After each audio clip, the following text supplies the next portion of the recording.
सनातन अनंत है। न सनातन की कोई डेट पैदा होने की है, न सनातन के मरने की कोई डेट है। जब तक ये सृष्टि है तब तक सनातन है। बाकी मजहब हैं,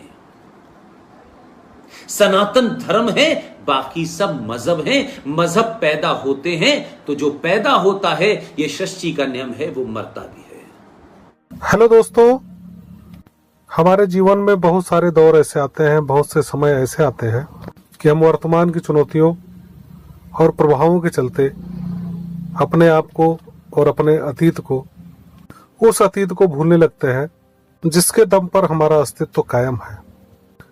रामायण में माता सीता को खोजने के लिए अथाह गहरे और बहुत चौड़े समुद्र को, कई योजन में फैले समुद्र को पार करके जाने की बात आई तो सारे लोग हनुमान जी के सहित निराश होकर बैठ गए कि अब क्या किया जाए। इन सबको कोई उपाय नहीं सूझ रहा था। अचानक किसी को दिमाग में आया कि हमारे साथ तो वो बजरंगबली है जो बचपन से ही सूर्य देव तक को औकात में ला दिया करते थे। हैरानी की बात नहीं, खुद भगवान बजरंगबली भी ये बात भूल चुके। सबने मिलकर हनुमान जी को उनका बल याद दिलाया और उसके आगे की कहानी आप जानते हो कि हनुमान जी न केवल लंका गए वरन रावण के गुरूर को भी ध्वस्त कर दिया, विशाल समुद्र पार किया और वापस भी आए। और सबसे बड़ा काम उन्होंने किया, माता सीता की खोज। आज हम हिंदुओं की हालत कुछ ऐसी ही हो गई है। हम वास्तविकता में ये भूल चुके हैं कि हम हैं कौन। और इसमें हमारी गलती बहुत कम इसलिए है क्योंकि हमें अपनी जड़ों से दूर रखने का काम जानबूझकर और सुनियोजित तरीके से किया गया। जब देश नहीं था, सीमाएं नहीं थी, राज्य नहीं थे, तब भी हम थे, सनातन था, हमारा अस्तित्व था। आज राजनीति ने भले हमारे देश को, हमारे राष्ट्र के बीच लाइनें खींच दी हैं, हमारे वजूद को चुनौती दी जा रही है, लेकिन हम सिर्फ इतनी जहमत उठाएं कि खुद के विराट और महान अतीत को पता कर लें। हम आज के विज्ञान से भी कितने ज्यादा सटीक विज्ञान थे, आज की गणित से ज्यादा कितने सटीक गणित थे, तो हमें अंदाजा लग जाएगा कि हम जातियों में छोटी छोटी चीजों में बढ़कर कितनी बड़ी चीज को मिटने दे रहे हैं, बहुत आसानी से मिटने दे रहे हैं। अभी चंद 100 वर्षों पहले उपजे कुछ धर्म जो जानकारों के हिसाब से विराट समुद्र के आगे गंदे नाले की से अधिक कुछ नहीं है, वो हमारी अस्मिता को चुनौती दे रहे हैं। आइए सुनते हैं पुष्पेंद्र कुलश्रेष्ठ जी को, जिन्होंने हमें याद दिलाया कि हम कौन थे और क्या हो गए। ये देश भी बटेगा, 47 में बटा, 71 में बटा, उससे पहले बटा। ये एक टेरिटरी का मामला है। बात ध्यान रखिएगा, राजनीतिक भारत कई बार बटा है, राजनीतिक भारत के टुकड़े हुए हैं, लेकिन आध्यात्मिक भारत आज तक नहीं बटा। इसलिए अगर कैलिफोर्निया में कोई है, न्यू जर्सी में कोई है, इंग्लैंड में कोई है, ऑस्ट्रेलिया में कोई है, कनाडा में कोई है, उसकी आस्था और उसका सनातन वहां भी जिंदा है। आध्यात्मिक भारत को कोई बांट नहीं पाया, लेकिन जो अध्यात्म की धरती है वो धीरे धीरे सिकुड़ रही है, क्योंकि हमें यह चिंता है कि हमारे संगठन के पास कितना पैसा है, हमारे संगठन की रिलेवेंस बनी रहे। तो बनी रहेगी तो हम मूर्खों की भीड़ इकट्ठी कर लें, बेरोजगारों की भीड़ इकट्ठी कर लें, और हम कभी उन्हें सशक्त न बनाएं। हम बने रहे 150 लोग, बस, बाकी को हमें क्या जरूरत है। वो मर जाए तो वो जाने, उनकी हत्या कोई कर दे तो हमें क्या लेना देना। हम उनकी हत्या का वर्णन करके अपने आप को महान बताएंगे। इसलिए अब कुछ बचने वाला नहीं है। 2014 में सत्ता का परिवर्तन हुआ है, और यह इसलिए हुआ है कि पहली बार सनातनियों ने ब्राह्मण, ठाकुर, बनिया, यादव, दलित ये वो, इससे ऊपर उठने की कोशिश की है। लेकिन कुछ फोर्सेस लगी हैं इसी काम के अंदर, इसी एजेंडे में लगी हुई है। इसलिए मैं कहता हूं, जो मेरी सोच है, जो मेरा एजेंडा है, जो शायद आज आपने जो अपना टॉपिक भी रखा है, इसलिए मैंने बार बार कहा कि आपने जिस टॉपिक का चयन किया है, उस टॉपिक में मुझे सबसे अच्छी बात यही लगी कि आपने धर्म की बात की है, आपने धर्म रक्षा की बात की है। देश की सुरक्षा रक्षा के लिए सरकारें होती हैं, विदेश नीति होती है, फौज होती है, एयरफोर्स होती है, नेवी होती है, पुलिस होती है, सीआरपीएफ होती है, एसएसबी होती है, हजारों बल होते हैं, बीएसएफ होती है। लेकिन राष्ट्र को बचाने के लिए ये कोई नहीं आगे आता। हमारा राष्ट्र क्या है और राज्य क्या है, अगर इसका फर्क समझेंगे आप, तो आप मैं समझता हूं सही नतीजे पे पहुंचेंगे।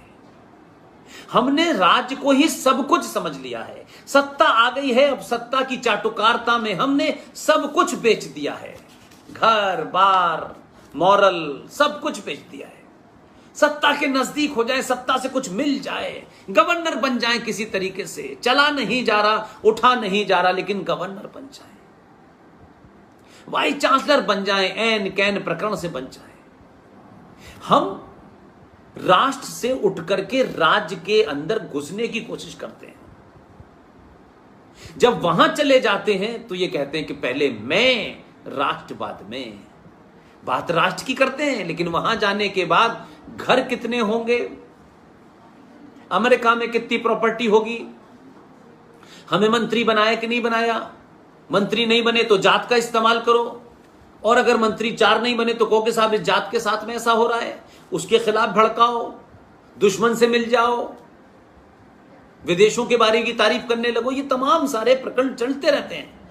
लेकिन मैं और आप एक ही काम में कर रहा हूं कि मैं लोगों को यह समझा पाऊं कि राज्य के बारे में ज्यादा चिंता न करें।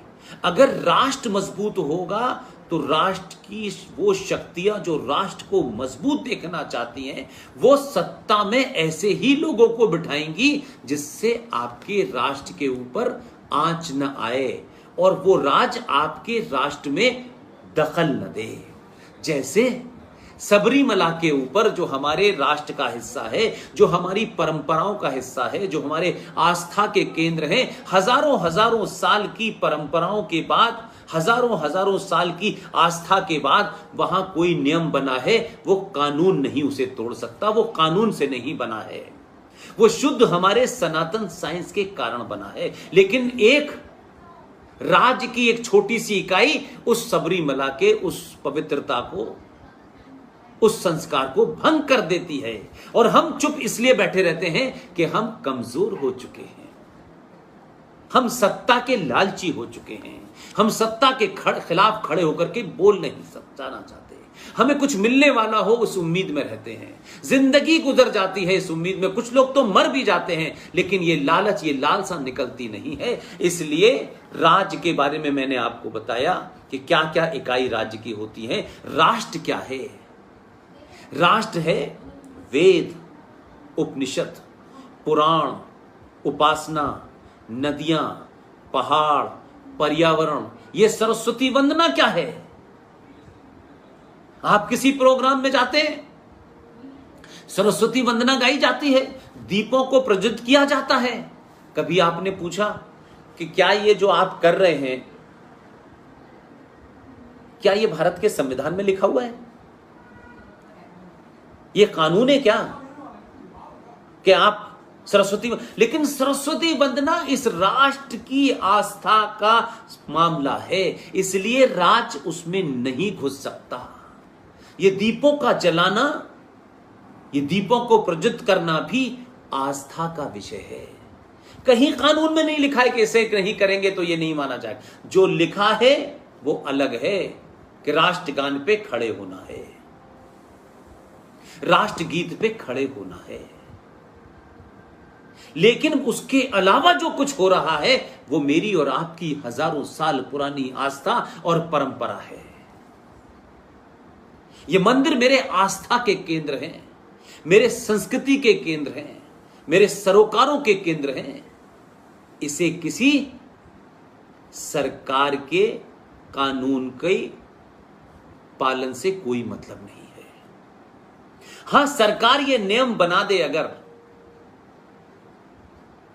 कि इन मंदिरों में पूजा का कोई ऐसा समय रखें जिससे कि समाज के अंदर जो सुचारू व्यवस्था है उसमें दखल ना हो, तो समझ में आता है। लेकिन दही हांडी की लंबाई कितनी होगी ये देश की पुलिस और देश की कोर्ट तय नहीं करेगी। सबरीमला में जेंडर जस्टिस नहीं तय करेगा, और जब ही तय करेगा जब कुछ लोग कोर्ट जाएंगे। तो राष्ट्र कमजोर होता है तो राज्य के पास जाता है, राज्य उसको अपनी सुविधा के अनुसार उसका शोषण करता है, एक्सप्लॉइट करता है, अपने नफे नुकसान को देख करके उस पर निर्णय देता है। इसलिए आप व्रत क्या कोई कानून के तहत रखते हैं? सूर्य की पूजा कानून के तहत करते हैं? हमारे परिवार में किसी की मृत्यु हो जाए तो क्या संविधान में लिखा है कि इनको जलाना चाहिए? कैसे जलाना चाहिए, किस तरह जलाना चाहिए, ये लिखा हुआ है। ये आपके जीवन के हिस्से हैं। इसीलिए सनातन का ये मंदिरों का कंसेप्ट भी 8वीं 9वीं सदी के बाद का है। सनातन माने साइंस, सनातन माने पृथ्वी, आकाश, जल, वायु, अग्नि। ये 5 हैं बस, इसके अलावा दुनिया में कुछ नहीं है। लेकिन क्योंकि मनुष्य हमेशा एक सिंबल ढूंढता है, इसलिए इन चीजों को सीधे तौर पे कैसे उससे जोड़ा जाए, इसलिए हमने सूर्य नमस्कार करना सीखा कि सूरज को नमस्कार करना चाहिए ताकि हमें उससे एनर्जी मिले। बिना एनर्जी के संसार मुमकिन नहीं है। इसलिए हमने नदियों का नाम सरस्वती रखा, पार्वती रखा, ताकि हम सिंबॉलिकली उस नदी की पूजा करें। पूजा करने का कतई अर्थ नहीं है कि नदी की पूजा करने से आप करोड़पति हो जाएंगे। नदी की पूजा करने का सिर्फ इतना ही मकसद है कि उस शुद्ध पानी को और शुद्ध रखना है, अशुद्ध नहीं होना, उसे पॉल्यूटेड नहीं होने देना, उसे गंदा नहीं, क्योंकि वो ही पानी, वो ही जल आपका जीवन है। इस पृथ्वी के अंदर हमें ऐसी चीजें नहीं डालना जिससे ये हमें जीवित रहने के लिए अलग अलग समय पे एक ही मिट्टी में अलग अलग सब्जियां, अलग अलग फल, अलग अलग हमें अनाज देती है।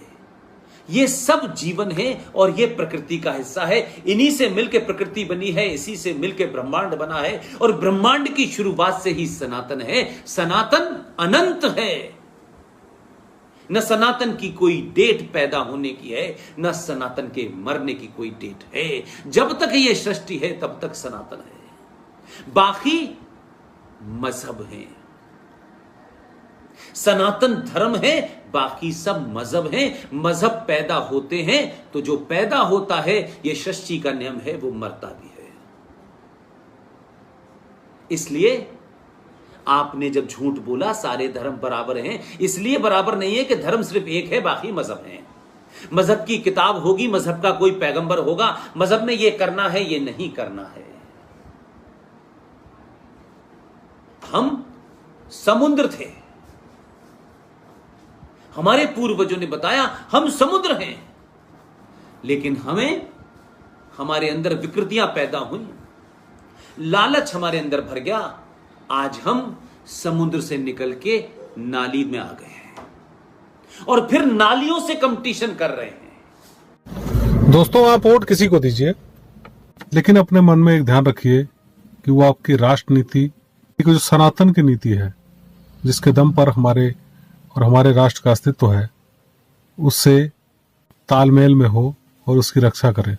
अभी आपने देखा होगा कि विगत लंबे समय से, अभी दीपावली आने वाली है, आप देखिएगा सारा प्रदूषण दीपावली के पहले ही पूरे राष्ट्र में फैलेगा। बड़े बड़े सत्ता के चाटुकार, विद्वान और छुपे हुए जिहादी हमको अपने पर्व और त्योहारों से, अपनी परंपराओं से दूर करने की पूरी कोशिश कर रहे हैं। हम गाय को माता कहते हैं। दुनिया भर का विज्ञान भी कहता है कि दुनिया में सबसे अच्छा फूड गाय का दूध ही है। हम गंगा को माता कहते हैं, गंगा नदी को माँ कहते हैं, क्योंकि वो अविरल और शुद्ध जल, क्योंकि जल ही जीवन है, वो हमें प्रदान करती है। और उनमें कुछ ऐसे तत्व भी हैं जो गंगा के जल में पाए जाते हैं, दुनिया के किसी और जल में नहीं पाए जाते। इस तरह हम पीपल की पूजा करते हैं, जो कि सबसे ज्यादा ऑक्सीजन देने वाले, प्राणवायु देने वाले वृक्षों में एक है। हम सूर्य की पूजा करते हैं, क्योंकि सूर्य पूरी दुनिया को जीवन तो देते ही हैं, ऊर्जा तो देते ही हैं। उनके सामने खड़े होने से ही तमाम सारा डी इन्फेक्शन, यानी तमाम सारे ऐसे संक्रमण नष्ट हो जाते हैं जो सूर्य की किरणों से समाप्त हो जाते हैं। अब यह बात भी सामने आ चुकी है कि अगर मनुष्य व्रत रहता है उसका मेटाबॉलिज्म तो सुधरता ही है, साथ ही कैंसर जैसे अन्य रोगों से भी निजात मिलती है। हमने शुरू में कहा साथियों कि हमें अपने वास्तविक स्वरूप को पहचानना होगा। इसमें कोई संदेह नहीं है कि बीते बहुत लंबे समय में हमारे सनातन धर्म में कई चालबाज किस्म के लोग, धंधेबाज किस्म के लोग, स्वार्थी किस्म के लोग और जाति पंथ के नाम पर छुआछूत कराने वाले लोग भी घुसे। उन्होंने अपना फायदा देखा, राजनीतिक फायदा देखा और हमारा बहुत बड़ा नुकसान भी किया। आज दुनिया साधन संपन्न है, कम से कम हर व्यक्ति के हाथ में मोबाइल है जो सच्चाई को जान सकता है। हमारे समक्ष आज देश में जिहाद की चुनौती दे रहा ऐसा धर्म है जिसको आदरणीय पुष्पेंद्र जी धर्म कहना नहीं चाहते, उसे संप्रदाय मजहब कहना चाहते हैं, क्योंकि धर्म तो सिर्फ एक ही है, वो है सनातन और हिंदुत्व। धर्म तो दरअसल वही होता है जो सारी कसौटियों पर, सत्य की कसौटियों पर, अतीत से लेकर के वर्तमान की कसौटियों पर खरा उतरे। साथियों, आज जिहादी तत्व जिनके धर्म का कोई वैज्ञानिक आधार नहीं है, जिनका सूरज, जिनके धर्म ग्रंथों के अनुसार उनका सूरज कीचड़ वाले तालाब में डूबता है, जिनका कोई वास्तविकता से तालमेल नहीं दिखाई देता है, सिर्फ बल से, छल से, कपट से वो अपने नीतियों को लागू करते हैं। बहुत बड़े पैमाने पर लोगों का ब्रेन वॉश किया जाता है, लगातार गलत चीजों की, गलत इंफॉर्मेशन देके, क्योंकि माना जाता है कि 100 बार कोई बहुत जिम्मेदार व्यक्ति जिस पर विश्वास हो लोगों पर अगर झूठ बोलता है तो लोग विश्वास करना शुरू कर देते हैं।